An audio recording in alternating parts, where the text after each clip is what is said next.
Vera's POV. Who is she? Prangka at bilyang tanong ng lalaking may brown na buhok. Siya si Vera. Pagpapakilala naman sa kanya ni Adam. Vera, meet my friends, Brian and Kian. Huwag ka masyado magtitiwala sa dalawang to.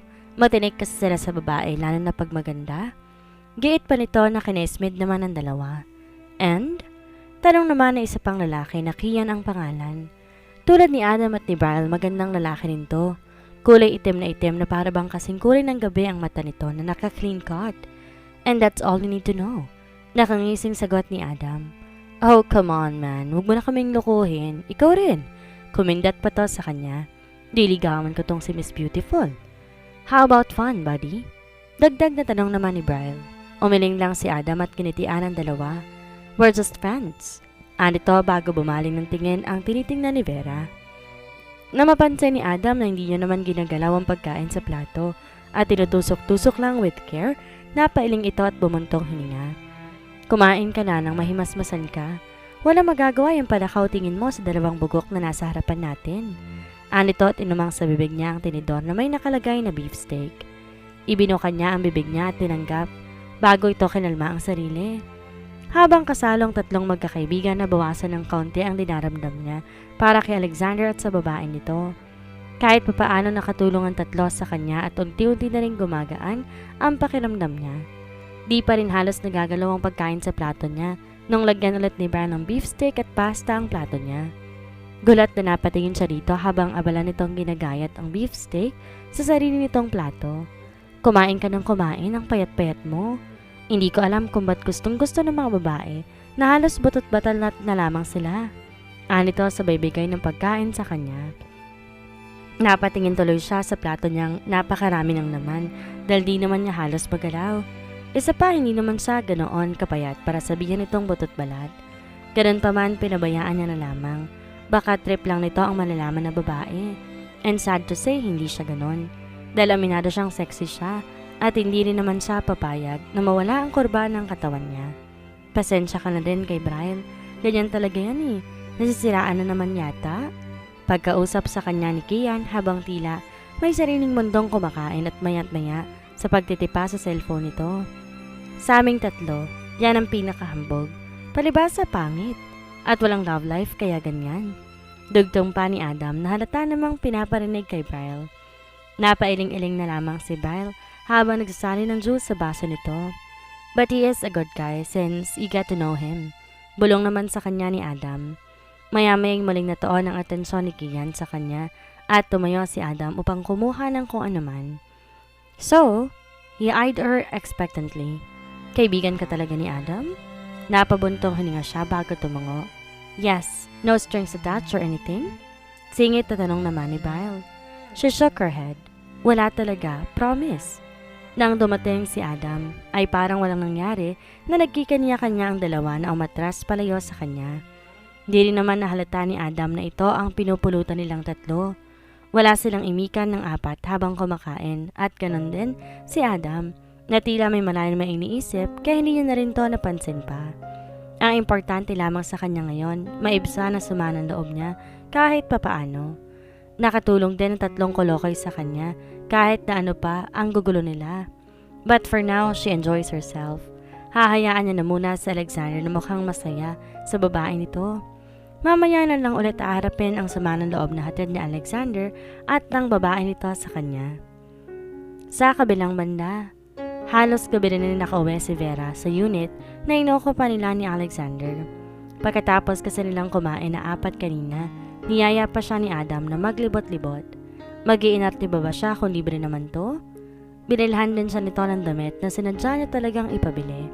Sino ba naman siya para tumanggi pa? Kaya naman sumama siya at nag-enjoy na lamang. Total naman pera nito ang winaldas nila. Vera took a deep breath and pushed the door open. Ngulit gano'n na lang ang gulat niya at panglalaki ng mata nang madatan niya si Alexander na nakatayo sa pinto at masamang nakatitig sa kanya. Where have you been? Seryosong tanong nito. Mababakas din ang pagtitimpe sa boses nito. Ito pa talaga ang may ganang magalit. Now she can say that she's mad. And she can feel it. Bakit di mo subukan itanong sa kabit mo? Baka sakaling sagutin ka niya. Nahiga na siya sa kama at nagtalokbong ulit. Hanggat maaari ayaw niya itong makausap. Nabubisit pa rin siya dito. Pati na rin sa babae nito. Paano naman nasali si Jessica sa usapan natin? So tama pala talaga siya. Ang kasama nito kanina ay ang kabit nitong sa Jessica. Naikuyom niya na lang ang palad niya at bumuntong hininga. Pinipilit na kalmahin ang sarili dahil kanina pa niyang tinitimpi ang sarili niya sa nadaramang galit kay Alexander. Hanggat maaari ayaw niyang magalit. Ayaw niyang sumabog sa sobrang galit. She wants to relax and rest pero peste. She won't be in peace unless Alexander keeps his mouth shut. Answer me, Alexis? Nanatili siyang tahimik at nagpapanggap na walang naririnig. Answer me, Alexis. Hindi na nito tinapos pa ang sasabihin nito dahil bigla siyang bumangon at tinumpas dito ang una niyang dinampot. Napakasira mo talaga. Malakas na sigaw niya kay Alexander sabay duro sa mismong mukha nito. Ikaw pa ang may ganang magtanong sa akin kung saan ako nang galing? Ikaw pa may ganang magalit.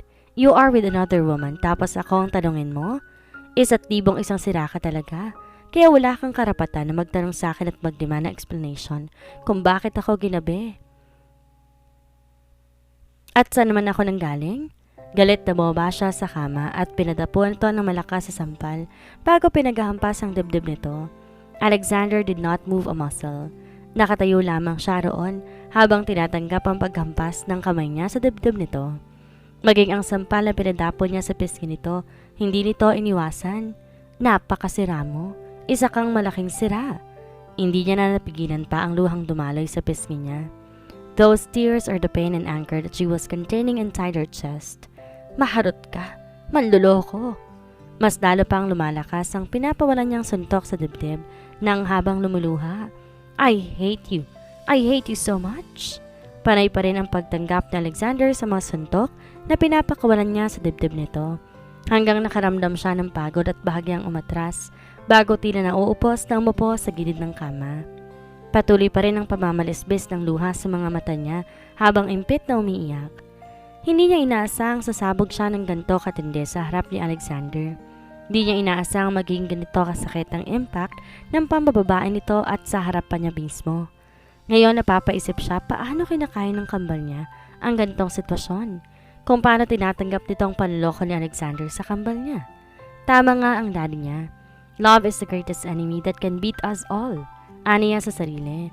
I hate you so much, Alexander. Pabulong niyang sabi at saka kumuyom ang kanyang kamao. Ngayon lang siya nakaramdam ng ganito kadinding sakit sa dibdib niya at sa walang kwentang bayaw niya pa. I hate you. Alexander stepped closer to her and cupped her face. Tumuon sa mga mata nito at tila patalim niyang titig na nanlilisik at pwede nang makawala ng tao. Magsama kayo ng babae mo.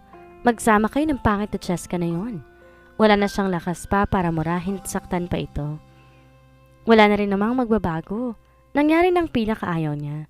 Sige na, lumayas ka na at pumunta ka na sa hampas lupang yon. Painitin ninyo ang gabi ng isa't isa. Alexander just stared at her and then asked her that caught her off guard. Who's Vera? Sa kabilang banda. Who's Vera? Parang naputol ang dila niya at di agad nakapagsalita. Nanatili lamang siyang nakatitig kay Alexander na para bang nasa mukha nito ang kasagutan sa tanong nito. Pati ang luha niya sa mga mata, tila nahiya na at muling dumaloy, panang dahil sa pagkabigla. Sino si Vera? Muling tanong ni Alexander habang nakatitig sa kanya. Parang binabasa nito ang emosyon ng mga mata niya pero alam niya wala itong mabasa dahil pinanatili niyang walang ko anumang emosyon sa kanyang mukha. Di mo na naman ba ako sasagutin? Gaano ba kahirap ang mga tanong ko para hindi mo masagot? Sunod-sunod pang tanong nito bago hinawakan ang mukha niya upang mapatitig dito. Inalis niya ang kamay ni Alexander na nakasapo sa mukha niya at pilit na kinakalma ang sarili dahil sa kaba. I will ask you again, Alexis. Who is Vera? Sa pagkakataong to, determinado nang makikitang emosyon sa mga mata nito. Hindi rin talaga ito titigil hanggat hindi siya sumasagot. Pero ano ba ang isasagot niya? Ano ba ang dapat niyang sabihin kay Alexander? Ano nga ba ang dapat? Na siya ang tinatanong nitong Vera at nagpapanggap lang siyang si Alexis na kakambal niya? Wala akong dapat ipaliwanag sa'yo at wala kang karapatang magtanong sa akin ng kung ano-ano pagkatapos na nakita ko kanina. Pagdadahilan niya rito para makaiwas. Doon ka magtanong sa babae mo. Total mukhang sambang-samba ka naman sa babaeng yon, di ba? Magsama kayo. Bagay naman kayong dalawa, mga puwisit. Napatiimbagang si Alexander habang mariing nakatitig sa kanya. Hindi kasama si Cheska sa usapan natin. Nagdilema mukha nito at halatang nagtitimpi ng galit dahil sa kanya. At bakit ba lagi mo siyang sinasama sa usapan? Tell me, Alexis, nagsiselos ka ba kay Cheska? Para siyang binuhusan ng malamig na tubig dahil sa sinabi nito. Dahil oo, totoo, nagsiselos siya sa bruhang Cheska na yon. Pero magkawalaan na hindi siya aamin. She is jealous of that woman. She can feel pain embracing her heart as her mind went back to the resto bar. Ganun pa man, hindi siya dapat makaramdam ng ganon. Hindi siya dapat magselos. Paano na lamang ang plano nila ni Lex? Paano niya mababantay ng maayos at ibabalik ang pangluloko ni Alexander kay Lex? Kung may nararamdaman pa siya sa lalaki. Tama pa ba to? Are you jealous? Muling tanong ni Alexander. She glared at him. Wala na yon. Tapos na yon kaya kinalimutan ko na. Pinamukha mo na rin naman sa akin na may babae ka pa. Ano bang magagawa ko? Tsaka may magbabago ba? Nagawa mo na, di ba? Babalik na rin mo man. Nang babae ka pa rin. It's your fault. Walang pakundangan kung sisihin siya nito na para bang siya pa ang lalaki at may kabit na kasama. Tinatanong lang kita kung sinong kausap mo kanina at kung saan ka kukuha ng pera. Hindi mo na ako sinagot at sa tingin mo, nakatulong ginawa mong kapestehan ng dahil lang sa hindi kita sinagot? Nanlilisik ang mga matang, dinuro niya ito. Tingin mo na solve ng pang bababae mong problema sa ating dalawa, ha? Kung ganyan ang mindset mo, napakababaw mo naman pala. Ayaw niyang ipakita rito na umiiyak siya. Kung maaari, ayaw niya rin sanang umiyak sa harapan ng bugok na to. But Alexander won't let her hide her tears. Sinapon nito ang mukha niya at pilit na iniaangat iyon. Gamit ang kamay nito, pinunasan nito ang luhang kumawala sa mga mata niya. Hindi niya alam kung ba't siya umiiyak. Hindi niya alam kung bakit ganito ang pakiramdam niya ngayon. Kung bakit napaka-emotional niya pagdating kay Alexander. Hindi naman siya ganito dati, noong hindi pa siya nahuhulog sa lalaki. Pero ngayon nasasaktan siya, nagsiselos sa babae nito. Kumikirot ang dibdib niya sa tuwing binabanggit ito ang pangalan ng kambal niya sa sweet na paraan. Gusto niyang makilala siya nito at gusto niyang tingnan ito bilang Vera at hindi si Alexis. Don't cry.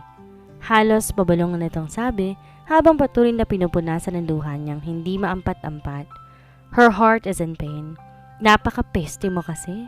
Kasalanan mong lahat ng to eh. Kasalanan mo kung bakit ako umiiyak ngayon. Parinisin niya rito. Bumuntong hininga naman si Alexander bago ipinalibot sa mga braso nito sa bewang niya bago siya kinabig upang yakapin. Sorry na, tahan na, he whispered. Nothing happened between me and Cheska. Sinuklay nito ang buhok niya gamit ang kamay nito habang yakap pa rin siya. Hindi ko nga mapilit ang sarili kong hagkan siya. Oo, inaamin ko, may nangyari na sa amin noon, pero matagal na yun, nakita mo pa nga, di ba? Pero pagkatapos nun maniwala ka man o hindi na kami ulit nagkita. At kanina aksidente lang pagkikita namin sa resto bar. Hindi ko alam na naroon siya. Niyaya niya akong kumain at dahil nagtatampo ko sa'yo, pumayag ako. Please forgive me. Sorry na. Kusang yumakap ang mga braso niya sa bewang ni Alexander. Isang libot isang sira ka pa rin eh. Pinaiyak mo pa rin ako kaya peste ka pa rin. I know, sorry. Patuloy lang to sa paghaplos sa buhok niya.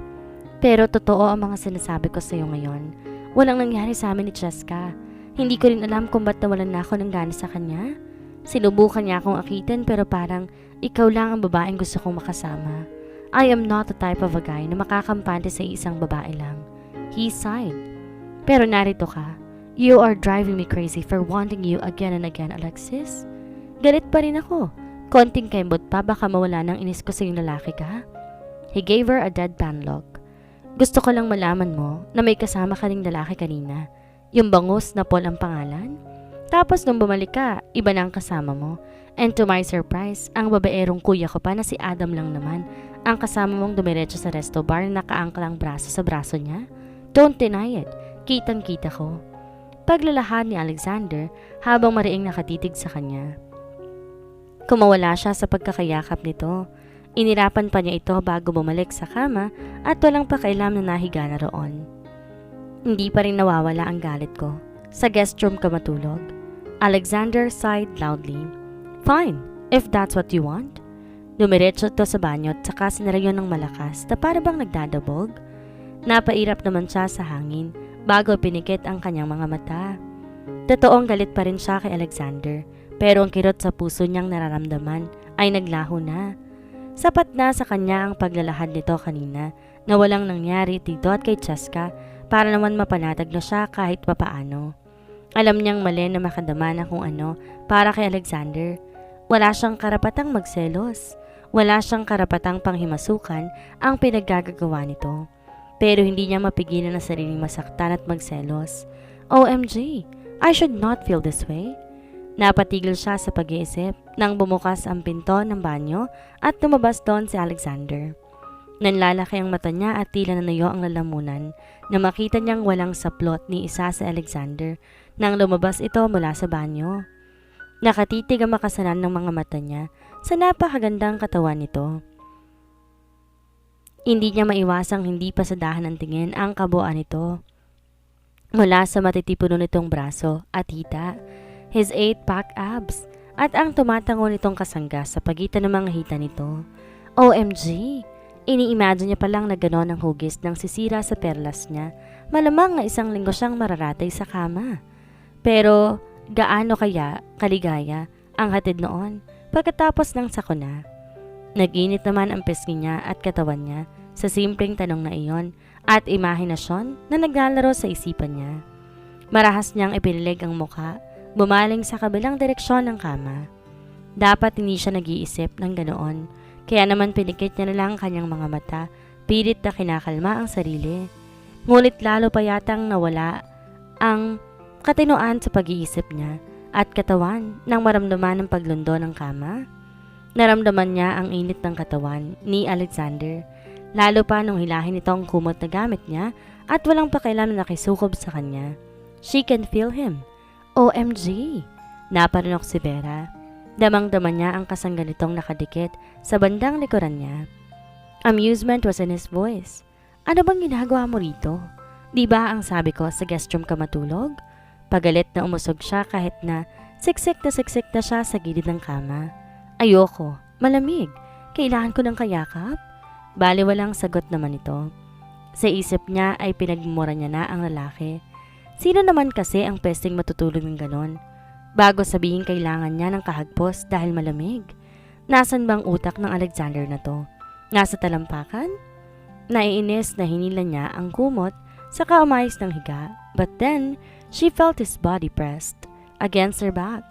Bahagyaring umawang ang labi niya nang maramdaman ang kamay nitong dumapo sa bewang niya. What do you think you're doing? Hindi niya na maiwasang tanongin to at maras na siniko ang braso nito. Warming you up. Bulong naman ni Alexander sa mismong tenga niya. Nagsitaasan yata ang lahat ng balahibo niya dahil doon. Lalo na nang maramdaman niyang naglalakbay ang kamay ni Alexander patungo sa likod niya. At sa isang iglap, parang magic na natanggal itong pagkakahok ng suot niyang pang itaas. Gustuhin man niyang pagbawanan ito at singhalan, ay hindi niya pa rin magawa. Hindi niya maisip kung alin ba ang tama at saan ang mali.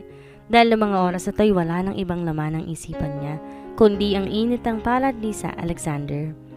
Nahigit niya ang kanyang hininga nang maramdaman ng palad nito na dumapo na sa itaas niya.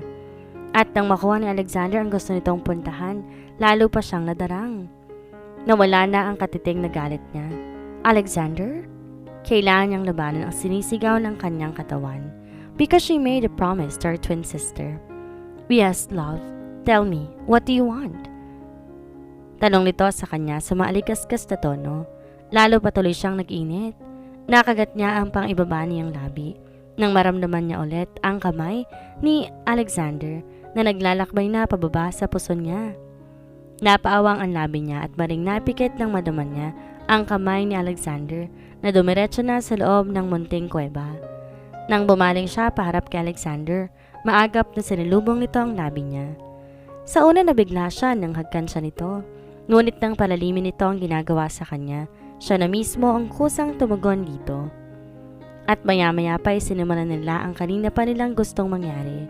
Hindi niya inaasahan na ganun pa rin kasakit katulad ng una. Akala niya nag-exaggerate lang siya nang sabihin ni Alexander na ganito kasakit sa una at pangalawa. Hindi pala, masakit pa rin pala talaga. O baka naman sadyang may ipinagyayabang lang ang kay Alexander. Pero habang tumatagal nawawala ang sakit na nararamdaman. Does it still hurt? I'm sorry. I cannot stop, but I will try slowly. Pikit na umiling siya. I'm alright. Makalipas na ang ilang sandali, sabay na nilang naabot ang sukdulan. Napadilat siya at nasalo ang nagliliyab na kulay asul na mga mata ni Alexander habang mariing nakatitig sa kanya. Mamaya-maya pa'y nag-iwas ang tingin dahil hindi na siya makatagal pa sa mga titig nito. Hinagkan din siya nito sa noo na siyang kinapanatag ng kanyang loob. Siguro naman hindi nito magtatanong sa kanya ng kung ano-ano at siguro naman hindi nito ipipilit ang kung ano mang gusto nito dahil nakuha na siya nito ng buong buo. Tahimik lang silang pareho at tila nagpapakiramdaman hanggang sa unti-unti na rin siyang ginagapo ng pagod at antok. Ngunit bago pa siya tuluyang nakatulog, narinig pa niyang huling sinabi nito na muling nagpagulo sa payapa niya na sanang isip. Hindi ko alam kung paniniwalaan ko pa rin ba ang text ng kaibigan ko sa'yo na nabasa ko noon. Gayong sigurado kung ako unang lalaking nakakuha ng pagkabirhen mo. Napabuntong hininga ito. Ikaw nga ba talaga ang asawa ko? Alexander's POV. Kinaumagahan, hindi pa rin mapakali sa Alexander kakaparot pa rito sa kanilang kwarto. Kagabi ang ikalawang beses na nakuha niya ang kanyang asawa at hindi siya po pwedeng magkamali. Ako ang unang lalaki sa buhay niya. Bulong niya sa sarili. Hanggang ngayon payapang natutulog pa rin si Alexis sa kanyang higaan. Nakatagilid to at taling kulay puting kumot lamang ang tumatakip sa kabuuan ng katawan nito. Nang lingunin niya ito'y lumamlam ang asul niyang mga mata nang matitigan na napakaamong mukha ni Alexis. Marahan siyang humakbang, papalapit dito at hinaplos ang mukha nito. My eyes believe that my mind think about you, but my heart says differently. Hindi ako sigurado kung ikaw nga ba ang Alexis na pinakasalan ko, at kung oo, bakit kailangan mong magsinungaling? Ano ba talaga ang meron sa inyo ng kaibigan ko? Gulong-gulo na siya sa mga nangyayari. Ganun pa man, mabilis pa rin ang pagkabog ng puso niya tuwing mapapalapit kay Alexis. Sa pagkakataong yon, isa lang iniisip niyang maaaring maging sagot sa mga katanungan niya. Kinuha niya ang kanyang cellphone sa ibabaw ng lamesa at kagad dinahil ang numero ng isa pang kaibigan.